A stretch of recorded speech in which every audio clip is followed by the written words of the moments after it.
We're delighted to be back for tnoooz at TTE, tnoozLIVE rather at TTE.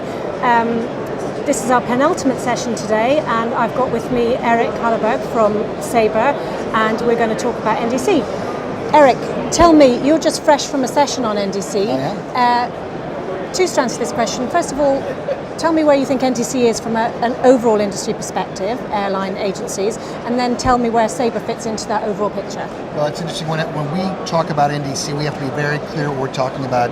These are data transmission standards that allows for enhanced communication, right? From that perspective, we are well down the path of developing the solution that IATA has come out and I want to say standardized, not quite right, but said these are the levels of certification you need. There's a small subset of airlines that is fully embraced, investing in it. More will do so, but you've got sort of your usual suspects now. Between that set and between Sabre, we're fully committed, we've invested, we've got a dedicated team to reach level 3 certification on the aggregator side by the end of the year. I'd say we're well down the path.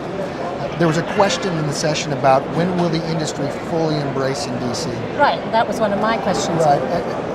It depends on how you define that. When will every airline in the world, the 400 that are in Sabre, the 800 overall? Never.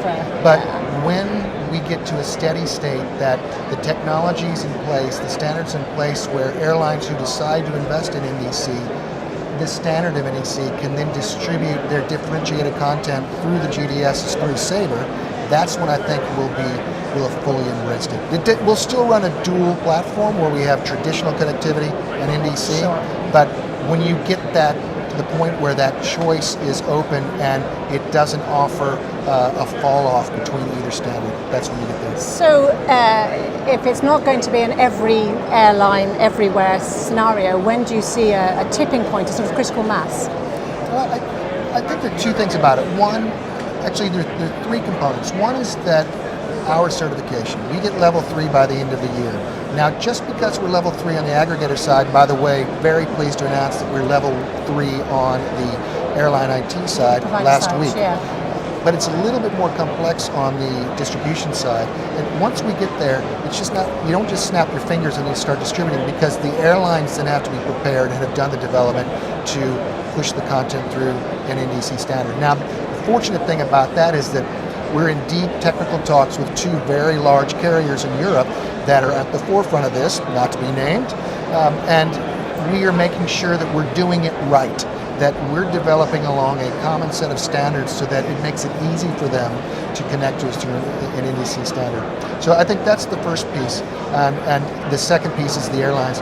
I think the third really is when the airline IT businesses, like our Airline Solutions business unit, come up with a solution that's almost like a very simple analogy here. It's the off-the-shelf, here's your NDC disk, airline, put it in, download, and now you're NDC.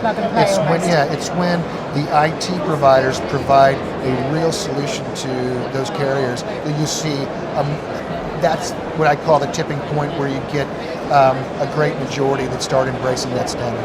And what do you think are currently the biggest challenges to getting to that sort of tipping point? Is it culture? Is it lack of investment? Is it other factors? Well, I don't think it's a lack of investment from those airlines that are committed and from technology partners like Sabre. I think what it is that's a big investment, and we had to be sure that there's a potential for return. I think that until you see those benefits, until the airlines that have invested and through tech providers like Sabre really see tangible benefits and really see a return, then you see the other airlines jumping in. This isn't something you do lightly, and it's not like I'm going to pull my pocket change out and I've funded my NDC program. These are significant changes in how you're going to connect to your customers and to technology providers from a distribution perspective, which can drive significant benefits, but right now those benefits are on paper. It's until you see them actually happening in the marketplace that I think you'll see the rest of those that are outside of the early adopters saying, I'm going to place my bets here. And that is more of a mindset, isn't it? Getting your head around what it is, how you're going to be able to use it, and those best use cases.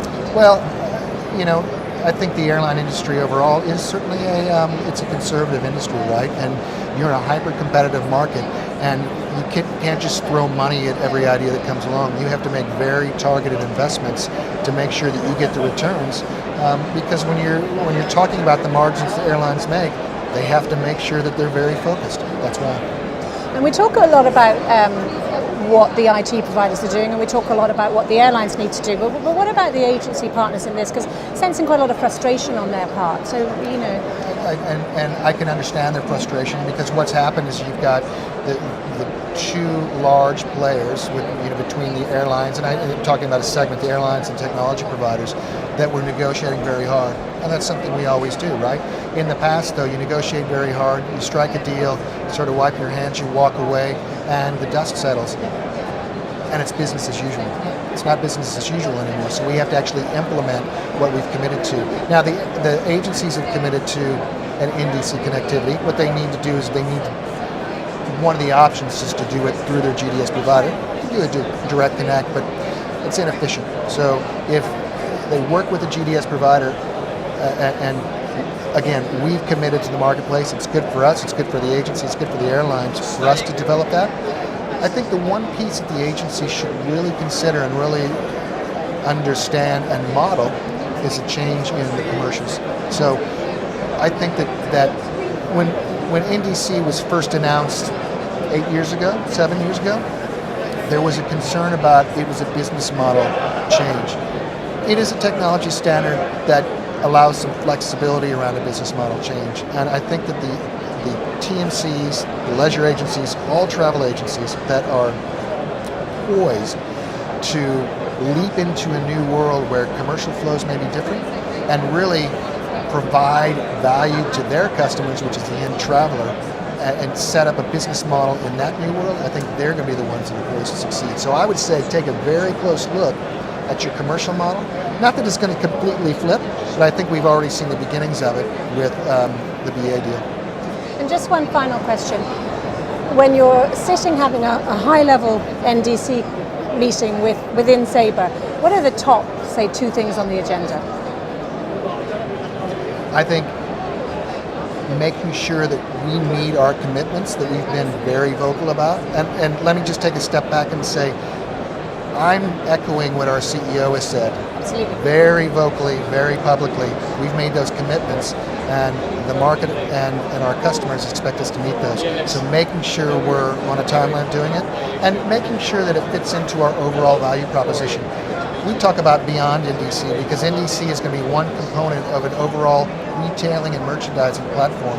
We need to be able to continue to provide world-class technology service to all airlines, all travel agents, and all participants in the travel value chain. NDC is just going to be a component of it. Where does it fit? We've got an idea, but we can't ignore everything else. Okay. Thank you, Eric. Appreciate your time. My pleasure. So we'll be back very shortly with our final interview of the day. That's OT Insight, one of our sponsors, and also like to take this opportunity to thank Cogen, our other sponsor.